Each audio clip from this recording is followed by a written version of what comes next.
Diálogos para la Tierra, la agricultura de Lanzarote frente al Antropoceno, aborda un asunto de vital importancia para esta tierra, como es sin duda el agua. El agua subterránea, acuíferos y fuentes naturales, una bendición fruto de la tragedia, en palabras de Carlos Soler, que está hoy con nosotros junto a Nacho Romero. Carlos Soler Licera es doctor ingeniero de caminos, canales y puertos con la especialidad hidráulica y energética, director de los avances de planes hidrológicos de las islas del Hierro, La Gomera y La Palma, director del avance del plan hidrológico de Galápagos, jefe de planificación, estudios de hidrología de la Dirección General de Aguas, primer premio Agustín de Betancourt a la mejor obra civil, académico de la Real Academia de Medicina de Zaragoza, socio de honor de la Comunidad de Regantes de los Sauces de La Palma, miembro científico de la Reserva de la Biosfera de La Gomera. Simplemente son unas pinceladas del vasto currículum de uno de los protagonistas del programa de hoy. Ignacio Javier Romero Pereira es biólogo ambiental, docente, comunicador, escritor. Él fue el primer presidente de la Comunidad de Regantes Isla de Lanzarote, coordinador del proyecto de la TUI-CARE, un futuro sostenible para la Jeria, junto al Consejo Regulador de la Nación de Vinos de Lanzarote, socio fundador de la empresa Senderismo Lanzarote, vitivinicultor ecológico. Ha emprendido el proyecto que me parece extraordinario de una bodega enteramente ecológica que lleva su nombre, Ignacio Romero. Hechas las presentaciones, entremos en materia siguiendo de forma cronológica los hechos. En 2017, Carlos Soler nos desvelaba que en esta tierra, debajo del manto volcánico, teníamos el líquido más preciado en una isla que hasta entonces no carecía de aguas subterráneas. En aquel entonces, ¿qué nos venías a decir, Carlos, y las principales conclusiones? Sí, la idea de que hubiera agua bajo el Timanfaya es una idea que yo, como jefe de planificación, la expuse desde el año 90, que era ya jefe de planificación, estudios e hidrología. Lo que pasa que, dicho a los directores generales de agua, como el problema del agua en Lanzarote estaba solucionado de otra manera, con las desaladoras, pues no parecía que le dieran mucha importancia. De hecho, incluso hubo dos directores generales de agua de Lanzarote, a los cuales yo se las expuse y no le hicieron mucho caso. Bueno, Orlando Umpierre sí se lo tomó en serio, pero se encontró enfrente con que el Consejo Insular no le daba importancia.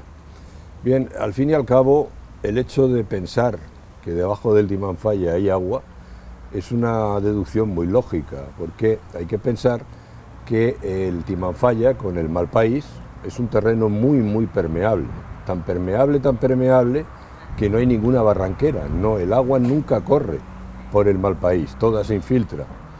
Luego, por tanto, era lógico, natural, pensar que de existir agua en Lanzarote, donde tenía que existir, sería debajo del Timanfaya. Para mí no había dudas, pero el Cabildo siempre quería que eso se demostrara. Entonces lo que hicimos fue demostrarlo a base de una aportación particular, cuando yo ya había dejado el Estado, que fue una aportación que hizo la CICAR, por un lado, y la Fundación César Manrique, pusieron el dinero suficiente para traer a un catedrático, que era Alberto Casas Ponsetti, que escogió un método para demostrarlo, que era la tomografía eléctrica. Bien, nosotros no le dijimos nada sobre ese método porque era el experto, y entonces con ese método se planteó el que sí, existía un acuífero, pero no se sabía ni la cantidad ni la calidad. ¿Qué es lo que pasó? Que luego se puso en duda si el método era el más oportuno. Parece ser que la sísmica hubiera dado mejores resultados, que otro método también quizás hubiera sido mejor. El caso es que la tomografía sí dijo que había un acuífero, pero quedaba la duda de volver a hacer geofísica para dejarlo más claro y a la vez también averiguar cuál era la cantidad y cuál era la calidad. Eso lo hicimos más adelante con dos aportaciones que hizo el Cabildo. Una aportación en el año 2018 de 150.000 euros y en el año 2019 se hizo otra aportación, un presupuesto de 200.000 euros. De esos dos presupuestos solamente se llegó a gastar, me parece que fueron 55.000 euros. Y fue a base de hacer estudios y hacer un inventario de aljibes y un inventario de fuentes. Con el inventario de aljibes, que lo llevó la empresa de Romero, con ese inventario lo que conseguimos es calcular la cantidad de agua que podía haber. Pero Carlos, si me permite, vamos a ir poco a poco. Yo estaba haciendo la cronología. Sí, la cronología la vamos a ir haciendo poco a poco. Vale. Para empezar, simplemente planteamos a qué conclusiones se llegó. Nos has dicho efectivamente, digamos que la mejor noticia era la existencia de agua bajo el Timanfaya, ¿no? Sí, esa es la conclusión del ensayo de toda la investigación de Alberto Casas Ponseti. La cuestión estaba, ahora el siguiente punto era saber, no sabíamos qué, ni qué cantidad ni qué calidad. De acuerdo. Lo que sí sabíamos, no sabíamos que había agua, pero lo que sí sabíamos es que había fuentes de escaso y errático caudal. Eso sí lo sabíamos. Y tú, Nacho, efectivamente has constatado la existencia a lo largo y ancho de los senderos de esta isla. La pregunta sería si esas fuentes, si la existencia de esas fuentes son un signo inequívoco del acuífero del Timanfaya. Evidentemente, desde que uno empezó a recorrer nuestro medio natural, empezaron a aparecer esos manantiales, esas fuentes, que nuestra gente hacía referencia a ellas desde hacía mucho tiempo. De hecho, todos te relataban en los años en los que iban a buscar el agua con sus barricas, cuántas familias tenían la propiedad del agua en esa fuente, etcétera. Lo que hicimos con este estudio fue intentar inventariar todas las que había. Es difícil porque ya muchos de los espacios han sido modificados, las fuentes han desaparecido, pero teníamos relatos orales de la existencia de cada una de las fuentes y el trabajo fue apasionante porque fuimos detallando parte de la historia de cada fuente. Quizás no lo hicimos de todas, pero sí de muchas de ellas, ya no solo la localización geográfica, que algunas ya las conocía de hace muchos años, otras nos fueron enlazando los vecinos de una a otra, y yo creo que lo más importante es que muchos tenían un relato de esa fuente, ¿no? El que cada 11 días le tocaba a mi padre, con su burrito, sus dos barriquitas, se llevaba pues 50 litros, 100 litros, y a los 11 días volvía a tener la misma cantidad de agua. Bueno, pues todos son relatos importantes. ¿Para qué?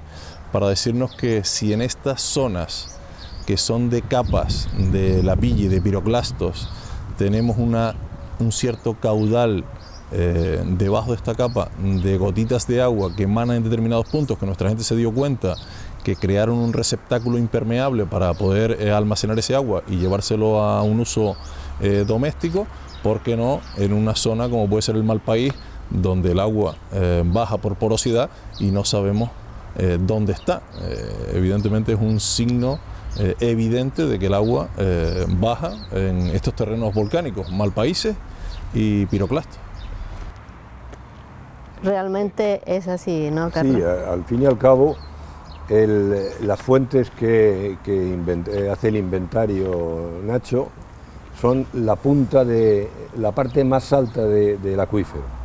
Además, esa parte más alta hay algunos que a lo largo del año van disminuyendo el caudal y hay algunos incluso que se secan. Luego vuelve a llover, vuelven otra vez a coger el caudal. Eso es las fluctuaciones del nivel freático. Como las fuentes están adosadas generalmente a conos, entonces esa parte es la primera que se vacía, pero repito, cada vez que vuelve a llover se vuelven a cargar. Al fin y al cabo es la cúspide del acuífero y ese acuífero va circulando el agua y se descarga al mar.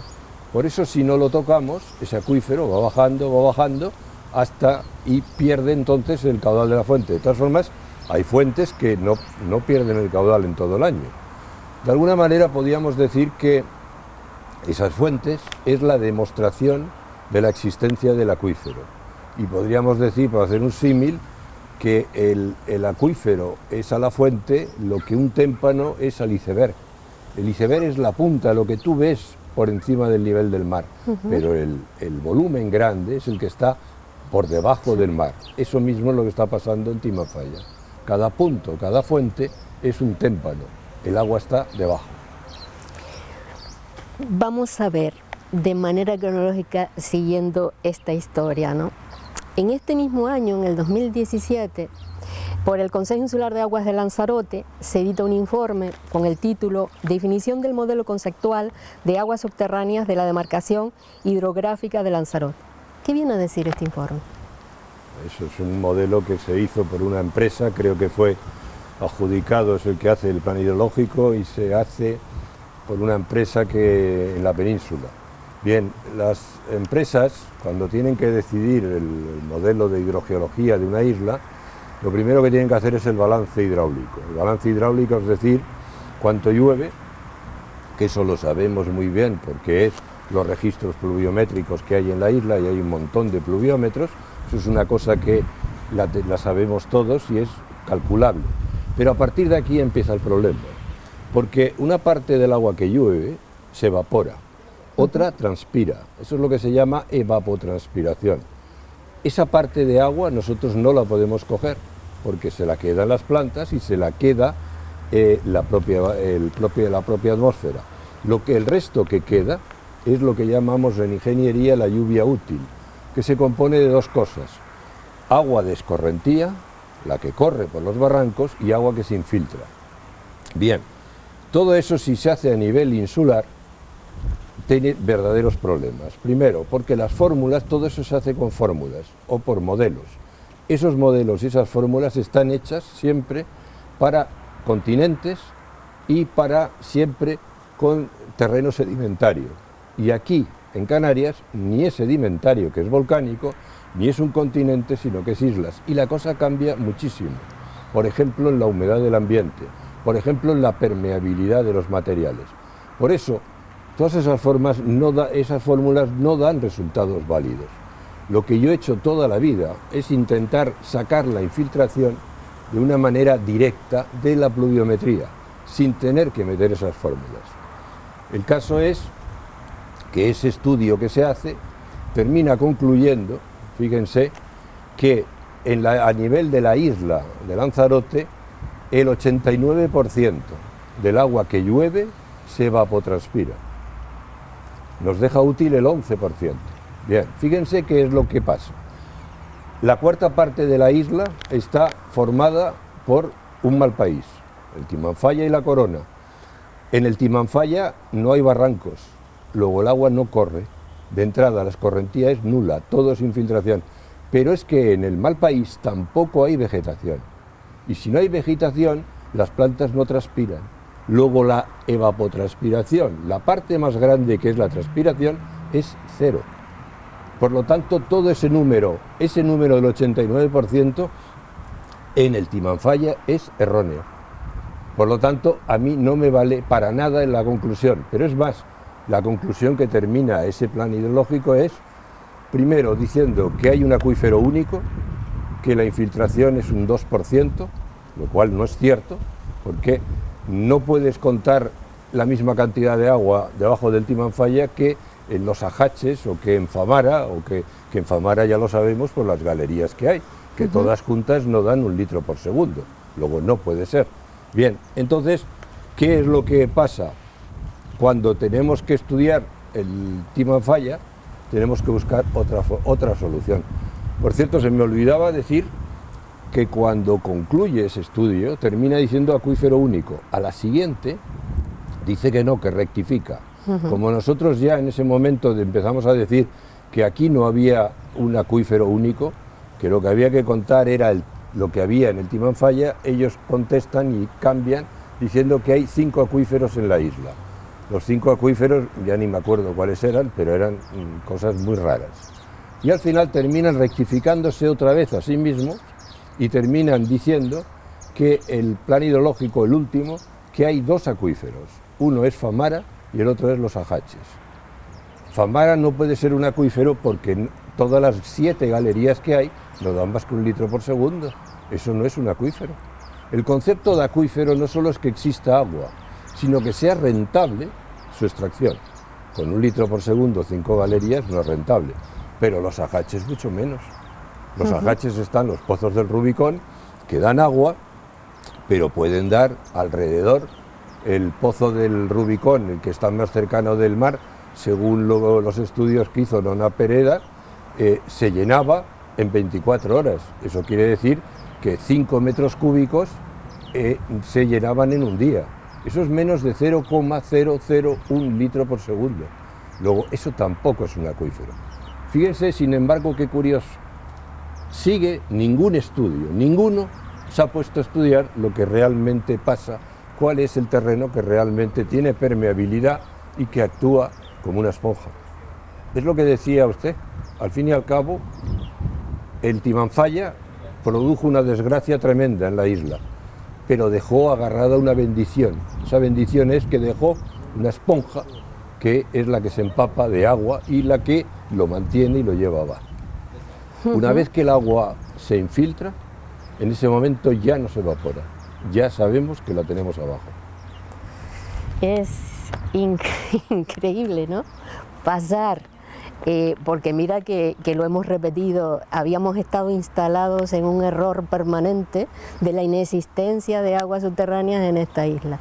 La verdad es que simplemente con la noticia a cualquier ciudadano de esta isla nos parece que es absolutamente necesario que se hagan las prospecciones. Y menos cuánto es, pues estamos hablando de muy poco dinero, porque hacer ensayos con desaladoras cuesta un riñón. Hacer estos ensayos, dieron presupuestos, nos hemos gastado para determinar aquí al punto en el que estamos, gracias a los inventarios de Nacho, al punto en el que hemos llegado es que sabemos qué cantidad de agua se infiltra en los malpaíses. ¿Qué cantidad se infiltra? Esa cantidad de agua puede ser entre 20 y 30 hectómetros cúbicos de agua. El consumo de la isla de Lanzarote, el consumo son 12, la producción son 24. No olvidemos que aquí se pierde el 50% del agua, pero si la producción son 24, ese agua está debajo del Timanfaya. Yo no le digo a usted que se pudiera sacar toda, no, evidentemente no, pero una buena parte sí. Porque tendría problemas la sobreexplotación de un acuífero como el Timanfaya. No, algún tipo de problema, porque digo. Es difícil cogerlo todo en esta vida. No, digo, es que constantemente la cuestión es que ese acuífero se relaciona precisamente la sobreexplotación de un acuífero con problemas importantes. Claro, porque primero hay que saber sacarla. No puedes ir a sacarla toda para no producir intrusión marina. No hay que olvidar que el acuífero descarga en el mar. Hay que saber dónde pones la línea de sondeos o los pozos para no producir esa pérdida de calidad. Luego, también conviene sacar una cantidad de agua, pero no podemos pensar en que vamos a abastecer todo con agua subterránea. ¿Por qué? Tenemos dudas sobre la calidad. Para que se hagan una idea, imagínense que encontramos que el agua tiene 2 gramos de sal. Con 2 gramos de sal tenemos problemas para la agricultura, tendríamos problemas para el abastecimiento urbano. Pero fíjense lo que podemos hacer. Si yo saco 1 metro cúbico de agua con 2 gramos y lo uno con 1 metro cúbico de agua desalada, al final lo que tendré son 2 metros cúbicos con 1 gramo. Y ahora ya sí puedo regar y ya puedo dar el abastecimiento urbano. ¿Y qué he hecho? Reducir el precio del agua a la mitad. Y fíjense si en vez de 1 hacemos 3. ¿Se dan cuenta? No. Entonces, esa es la clave. La clave no es pensar que vamos a sacar y vamos a solucionarlo. No, la clave es tener, primero, un agua que evite la dependencia tan brutal que tiene esta isla de productos derivados del petróleo para producir agua. que eso es tremendo. Segundo, un precio muy caro, no solo por el que paga el consumidor, sino por lo que de verdad cuesta. Piensen que el plan hidrológico de Lanzarote habla de costes que en el año 20 estaban entre 2,5 y 4 euros metro cúbico. ¿Qué es lo que pasa? Que eso no es lo que paga el consumidor. ¿Pero por qué? Porque está subvencionado. Y subvencionar el agua a esos niveles es quitarle el dinero para otras cosas, para colegios, para hospitales, para cualquier otra cosa, es derivar el agua. Por eso lo que hay que hacer es abaratarlo. Y eso se puede hacer con el agua subterránea de Timanfaya. Sigamos en el año 2018 y en esos inventarios que tu empresa hizo, ¿no? Porque me decías que efectivamente habías hilvanado todos esos relatos de una fuente oral, ¿no? Pero porque tú tienes una idea y giras visitas a determinados puntos. ¿Por qué? Bueno, primero porque lo que estábamos estudiando es el área de influencia de Timanfaya. Estamos hablando de las fuentes de la Jeria, las fuentes de ese entorno de la erupción volcánica de Timanfaya, son las fuentes que surgen después del siglo XVIII. Tenemos otras fuentes, están inventariadas en el acantilado de Famara, algunas se convirtieron en galería en su momento, otras continúan manando, pues hemos medido la salinidad, la conductividad eléctrica, hemos visto cómo está esa calidad de agua, ese caudal. Las más superiores han terminado secándose en su gran mayoría, las más colgadas arriba, las más bajas pues continúan con una cierta producción de agua, siempre bastante limitada, pero bueno, que ha sido un recurso importantísimo para la gente de Lanzarote en esos entornos. De hecho, pues durante muchos años ruines de estos que no llovía, que no podían mantener los animales en las gallinías, las soltaban al risco de Famara a ver si sobrevivían, ¿no? Era una forma de sacarlos de la casa porque no podían mantenerlos, y con esas fuentes pues los animales intentaban sobrevivir y lo poco que podían comer en ese entorno. Unas pocas fuentes que tenemos en los ajaches y también con un caudal bastante limitado y no continuo, sobre todo las altas se secan en pocos meses, las bajas, las que están muy cerca del mar, mantienen ese goteo quizás todo el año, pero el grueso del inventario de la fuente está en este entorno de influencia de Timanfaya, con las capas de ceniza, las capas de piroclastos de la pilla que cayeron sobre los conos antiguos, los conos de series intermedias, ¿no? ¿Estas fuentes dónde están? Pues fundamentalmente en las bases de estos conos. Yo ahora puedo hacer mención a Carmen Hernández, ya fallecida, que con 90 y algo años la entrevistamos, visitamos varias fuentes, y sus primeras frases cuando hablábamos de fuentes era: es que las asomadas solo son fuentes, gracias a las fuentes sobrevivía la asomada, ¿no? Lo generalizó a Lanzarote pensando ya en los aljibes, ¿no? Si no fuera por la fuente y los aljibes, nuestra gente no hubiera sobrevivido, ¿no? Y si lo piensas, hay una alineación de manantiales en ese pueblo de la asomada que o era de una familia en particular o era de multipropiedad, y muchos dependían de ese agua para poder pues pasar el día a día, la semana a semana y los meses.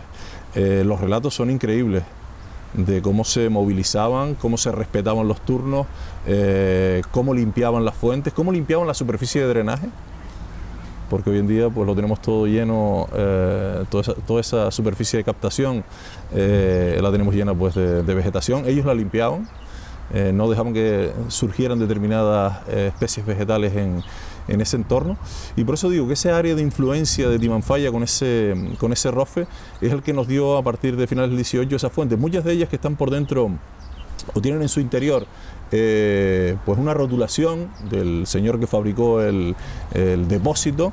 Hemos visto que casi todas son del 19, 1824, 1837. Bueno, probablemente empezaron a escarbar pues para plantar parras. En determinados puntos vieron una acumulación de humedad, empezaron a ver gotas, y a lo largo de ese siglo XIX ya vieron los puntos donde verdaderamente manaba el agua, que probablemente eran viejas barranqueras que estaban antes de las erupciones. Con la caída de los piroclastos lo vemos más homogeneizado desde arriba, pero ese agua continúa bajando por gravedad, porque hay una pendiente debajo. Ahí en ese punto ellos fabricaron el depósito y ahí lo han ido almacenando. Yo creo que tiene un valor etnográfico tremendo. A nivel de litros, pues siempre ha sido limitado, pero en el pasado era muy importante. para las familias. Hay fuentes todavía que emanan bastante. Hay determinados propietarios que todavía mantienen bien, con buen mantenimiento la fuente, la superficie de drenaje, y estamos hablando de algunas que están en 150 toneladas al año, que es agua, bueno, para lo que es un regadío, ese entorno agrario en el que están, es un agua importante. Si pensamos en el acuífero que está debajo, es como decía Carlos antes, estamos solo aquí con la fuente, estamos viendo la parte de arriba de todo eso que puede estar ahí debajo, porque en el volcán no se generan charcos con las lluvias, todo baja, lo que hay que saber es dónde está, a dónde va y la forma de sacarlo. ¿Y la cantidad de fuentes? Estamos en torno a 100 fuentes, más o menos. Algunas se han perdido. La extracción de arena durante muchos años pues se llevó algunas por delante. Otras tantas están secas pues, por lo mismo, porque se ha modificado la superficie de drenaje, y otras porque se han abandonado. Pero estamos en torno a 100 fuentes. Algunas pues, se nos puede haber quedado y otras están eliminadas. Las hemos documentado, sabemos dónde estaban, quién era el propietario, el agua más o menos quedaba un poco por la entrevista, pero ya no están porque se la llevaron. Fíjate la importancia de lo que está diciendo, es que cuando se hace el primer inventario de puntos de agua en la isla de Lanzarote, es con el ESPA 15 de 1970 al 75. Allí se inventarían 11 fuentes y nada más. Estamos hablando de que gracias al inventario de Nacho se ha elevado el número a 100, se ha multiplicado por 10.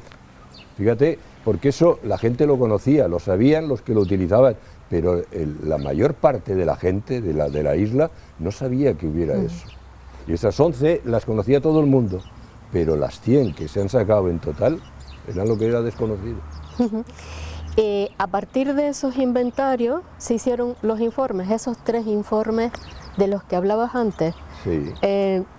¿A qué resultados se llegaron? Es que en los inventarios, ¿te acuerdas? Yo te comentaba que yo lo que he hecho siempre en todas las islas, incluso he trabajado en Galápagos, he trabajado en Cabo Verde, en el Caribe, siempre lo que he hecho en islas volcánicas es olvidarme de la formulación. Para averiguar cuánta agua se infiltra, olvidarme de esas fórmulas porque eran para continentes y sedimentario. Entonces siempre he buscado una manera de sacar el valor de la infiltración en relación con la pluviometría directamente.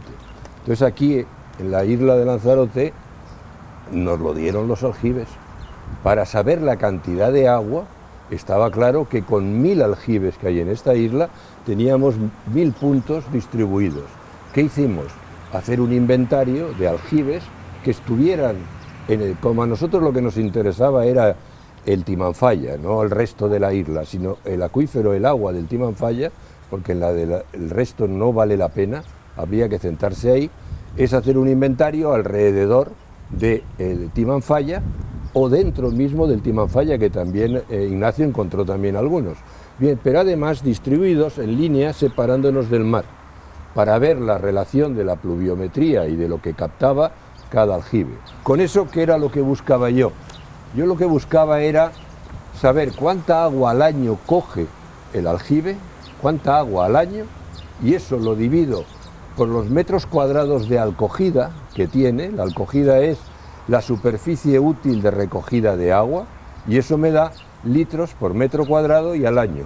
Eso me da directamente el agua por metro cuadrado que coge el aljibe. El aljibe lo coge y lo mete en un depósito. En el Malpaís, esos litros por metro cuadrado van directamente y se infiltran. Luego me daba directamente la infiltración. Entonces hicimos ese número, y ¿qué hicimos?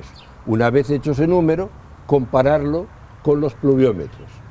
Pero dio además la casualidad, bueno, no fue la casualidad, fue el haberlo buscado, Ignacio, que encontrábamos aljibes donde también había pluviómetros al lado. Por ejemplo, en la casa de Enrique González, en Yaiza, que eso ya era una bendición, porque tenía el valor del pluviómetro y al lado el aljibe. Y además este hombre registraba desde el año 40 o tenía un registro de todo, algo tremendo, que nos lo enseñó, un registro que era tremendo. Claro, eso nos vino que ni pintado, porque eso lo que nos dio es la relación, no solo en el de Enrique González, sino en todos, la relación del agua que se infiltraría en el Malpaís en comparación con la lluvia. ¿Cuál fue el resultado? Prácticamente la misma. Lo cual, si uno lo piensa, es lógico. Primero, en el Malpaís no hay transpiración porque no hay plantas, no hay escorrentía. Luego, el agua que llueve se va, salvo la primera que llueve que pilla el Malpaís caliente y puede producir evaporación, el resto se infiltra. Y luego hemos estado viendo llover en el Malpaís y es tremendo y asombroso cómo se ve, cómo el agua se mete para adentro. Luego, podríamos decir que en verdad toda el agua que llueve sobre el Timanfaya, prácticamente, por decir prácticamente, es el agua que se infiltra. Eso es lo que nos da esa cantidad de esos 30 hectómetros cúbicos. ¿Por qué? Porque el valor medio de pluviometría en el Timanfaya son unos 150 litros por metro cuadrado y año. Valor medio de lluvia. Como esa lluvia es la que se infiltra, multiplicado por 200 kilómetros cuadrados, nos da 30 millones de metros cúbicos, 30 hectómetros cúbicos de agua que se infiltran. Otra cosa es, digo, lo que se puede sacar, pero se puede sacar una buena parte. Esos eran... Eso sería... Esos serían... Eso es el inventario de aljibes. Sí. Con el inventario de aljibes vimos la cantidad. Para saber la calidad, lo que hicimos fue hacer el inventario de fuentes. ¿Por qué?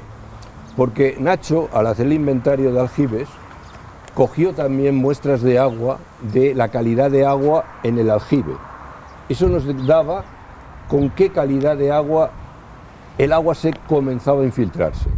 Vale. Cuando luego coge análisis de agua en las fuentes, significa que ha cogido un agua que ya ha recorrido un camino por el subsuelo. Luego, comparando una con otra, vemos cuánta agua cogió. Con eso era la idea para averiguar la calidad, antes incluso de hacer sondeos. ¿Qué pasó? Que ahí no tuvimos en cuenta un factor, y es que el agua, como el agua pura de lluvia, ataca el cemento de los aljibes, y eso nos falseó los resultados. Entonces ahí no nos hemos atrevido a concluir. No nos atrevemos porque para antes de decir una cosa así hay que asegurarse bien. Entonces, antes de meter la pata, lo mejor es asegurarse. Por lo tanto, la calidad no podemos decir cuál.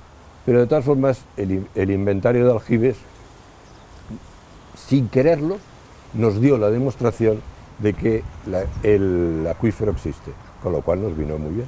Pero no podemos decir qué calidad tiene. Ajá. Algo Sí. muy asombroso del estudio de los aljibes es que cuando te encontrabas alguno de una dimensión espectacular, de estos aljibes históricos, enormes, en depósito, decíamos, ¿para qué fabricaron todo esto, no? Tanto esfuerzo, es que nuestra gente no trabajaba en vano. Si fabricaron ese aljibe con esa dimensión es porque lo llenaban.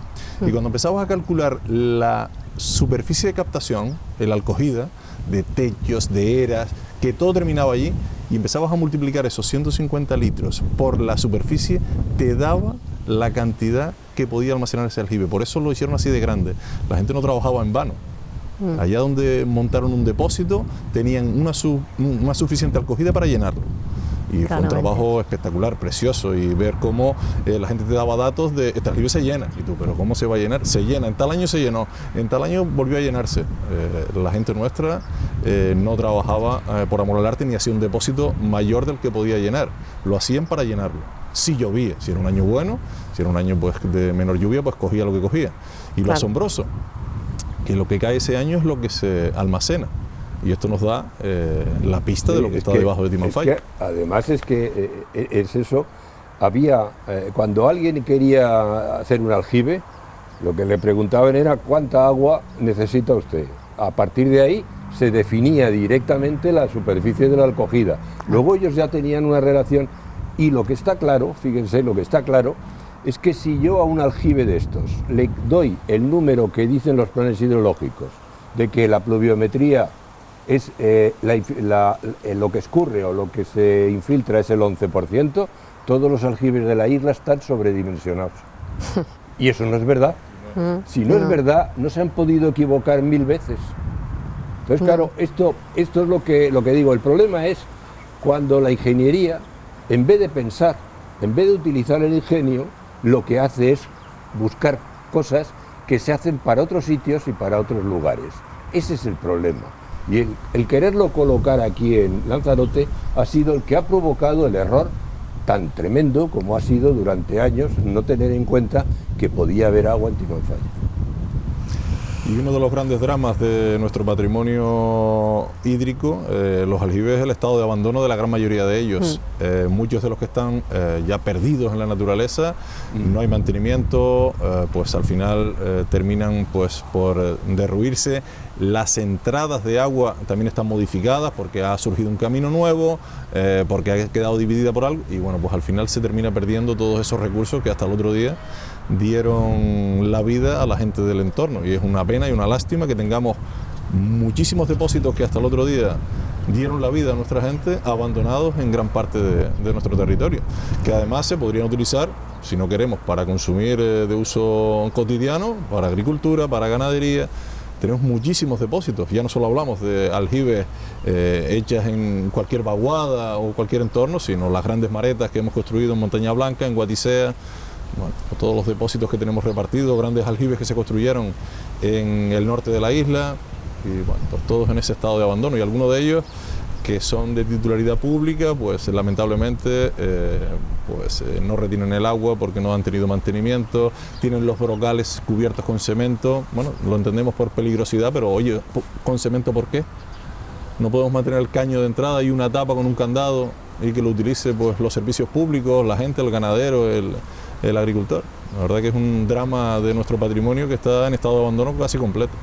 Claro, porque mantener ese patrimonio no lo hacemos solamente porque es una cuestión de la isla, sino porque también estamos en un momento delicado con el cambio climático y vivimos en un escenario de incertidumbre. Mantener ese patrimonio creo que es obligación de todos.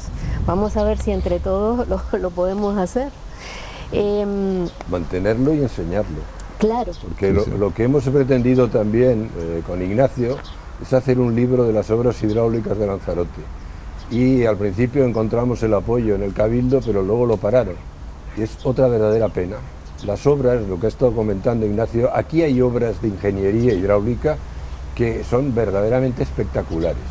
Ha habido una lucha por el agua en esta isla que es tremenda. Lo ha habido en las 7 islas, porque las 7 islas han buscado el agua y las 7 es una especie de universidad de cómo sacar agua.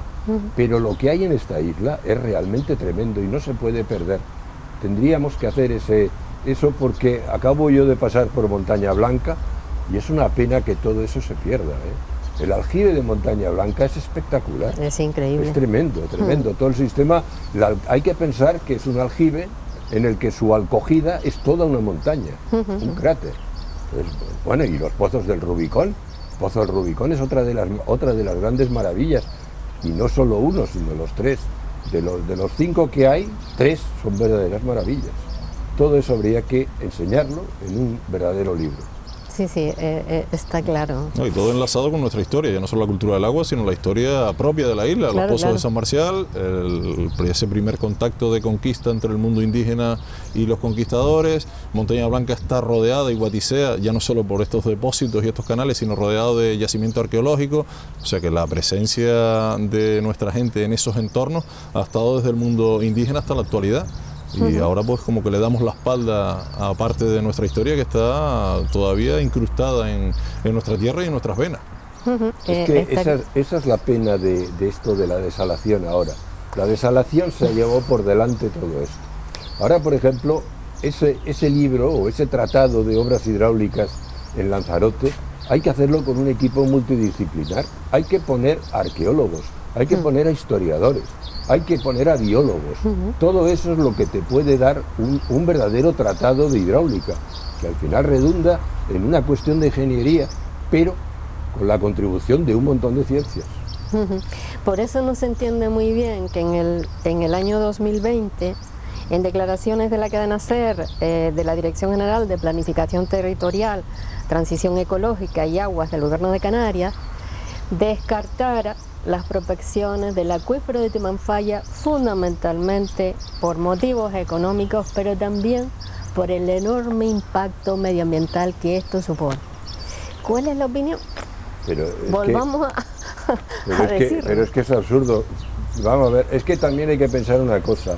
Esa Consejería de Transición Ecológica, donde ahora mismo está la Dirección General de Aguas, no ha sacado un litro de agua subterránea nunca. Todas las actuaciones que ha hecho ha sido poner desaladoras. Entonces, eso primero para mí no es transición ecológica. Y segundo, que desde el punto de vista ecológico, ¿qué es lo que afectaría más? ¿Sacar el agua de Timanfaya tal y como lo tenemos pensado hacer, que no impactaríamos y no se vería nada? ¿O poner desaladoras en la orilla que nos cargamos el litoral y dependemos del petróleo? Además, al precio al que está, desde el punto de vista económico, ya ni les cuento. Nunca se ha pretendido entrar a saco en el Timanfaya, destrozarlo para sacar agua. Nosotros sabemos, y nos lo han enseñado en Canarias, cómo se puede sacar agua sin destrozar nada. Y eso es muy fácil, es colocarlo todo de tal manera que aprovechemos las cunetas de las carreteras que hay actualmente. Esa sería la solución y esa sería la manera de sacar agua. No impactaríamos en absoluto y la tubería de conducción enterrada en la cuneta. Eso lo hemos hecho ya en La Gomera. Eso se ha hecho ya, o sea que no estamos inventando nada nuevo. Sí, bueno, subrayar lo que acaba de comentar Carlos, yo creo que hoy en día hay tecnología suficiente, ideas, evolución como para no estar adentrándonos en un espacio protegido frágil como es Timanfaya, que de hecho lo tenemos bastante bien conservado debido a esa gestión hermética que lleva desde su declaración, desde los años 70. Hay que aprovechar las infraestructuras que están hechas, carreteras, para desde ahí o ahí mismo poder hacer ese sondeo, esa cata y ver pues las posibilidades de extracción de este agua. Pero yo no quiero dejar atrás todo lo que son los aljibes, todo nuestro patrimonio de la cultura del agua, que está ahora mismo agonizante, abandonada en nuestro territorio y que también yo creo que es parte de nosotros. Con la comunidad de regantes hemos luchado durante muchos años para intentar coger algo de esos depósitos públicos, restaurarlos y que sirvan para la sociedad, tal y como han servido a lo largo de la historia, y todavía pues un camino que está casi empezando a caminar o a recorrer porque no tenemos todavía esos depósitos, que son públicos muchos de ellos, pues ni siquiera una concesión para un mantenimiento y que se pueda utilizar ese agua si llueve, claro. Es duro el camino por recorrer, pero creo que está en la mano de todos empujar para llegar a conseguirlo, ¿no? ¿Se tiene conocimiento que por parte del Cabildo se contemple la posibilidad de hacer las prospecciones? Yo llevo ahora hace 3 años insistiendo a hablar con el Cabildo y no me contestan. Han dejado los 2 estudios a la mitad. Además hay que pagar a los contratistas que lo están haciendo porque han hecho su trabajo y no les han pagado. Y quedan 2 recibos pues, bueno, son trabajos que han costado cada uno 15.000 euros, que tampoco es para tanto, y los han dejado a la mitad. A partir de aquí, ¿qué es lo que habría que hacer? Acabar primero esos 2 trabajos y una vez acabados, hacer una línea de geofísica. Geofísica es hacer una prospección por la cuneta de una carretera, que lo único que van a colocar es un hilo eléctrico por la cuneta, que pueden circular los coches y nadie los molesta. Con eso definir dónde poder hacer luego los sondeos, hacer los sondeos y una vez hechos los sondeos, hacer ensayos de bombeo, con lo cual definiríamos cuál es la forma de extraer agua en cada una de las zonas. Eso es lo que hay que hacer. Y para eso es muy caro. No, para eso con el presupuesto de esos 150 más 200.000 teníamos dinero de sobra para hacerlo. Lo que pasa es que lo han parado y sin explicarnos ni querernos decir por qué. Bueno, pues nos va abandonando la luz. ¿Qué otras consideraciones podemos aportar para cerrar un poco este asunto de las aguas subterráneas en la isla de Lanzarote? Pues mire, yo dirigirme al público que nos oye, y yo les diría una cuestión muy clara. No es bueno que hagan depender el agua de una desaladora. Si hay posibilidades, como sucede en esta isla, no es lo mismo que en Fuerteventura, pero en esta sí, hay posibilidades de encontrar agua. Toda el agua que se pueda sacar subterránea, bienvenida sea, porque evita dependencia. porque abarata el precio y porque además contamina mucho menos. Todo eso es reducir. Hay que pensar que el futuro que se nos viene encima es tremendo. Los precios eléctricos están subiendo. Eso supone una de dos: o aumentar las subvenciones al agua para que el consumidor no se entere, o subir el precio del agua. Yo creo que va a ser cuarto y mitad. Van a hacer las dos cosas. ¿Qué es lo que va a pasar? Todo eso lo podríamos compensar. No hay que olvidar que ahora mismo la isla de Lanzarote es la que tiene el coste de agua de producción más caro de España. Eso es lo que hay que evitar. Y eso es lo que se puede evitar empezando a investigar el agua que se puede extraer del Timanfaya. ¿Y Nacho? Subrayo las palabras de Carlos y una vez más agradecer esta puerta abierta de mostrar uno de los grandes problemas de nuestra isla de Lanzarote, que es el agua.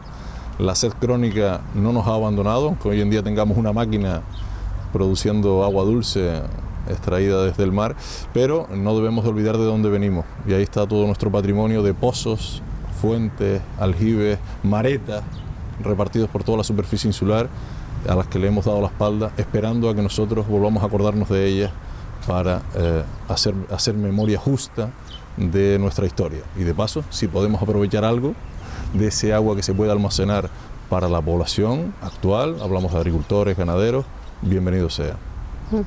Es que piensen también que sacar agua del Timanfaya es ir a buscar una solución sostenible, pero sostenible desde el punto de vista técnico, no político.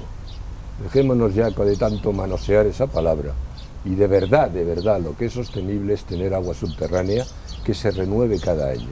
Eso sí es sostenible. Y yo lo que les diría es que yo, como ciudadano, lo que yo haría sería exigir a cada partido político, ahora en las elecciones que viene, que me diga cuál es su política hidráulica. Y en función de la política hidráulica que vaya a hacer, no solo de sacar agua, sino de preservar el patrimonio hidráulico de esta isla, en función de eso, votar. Es un buen camino a seguir.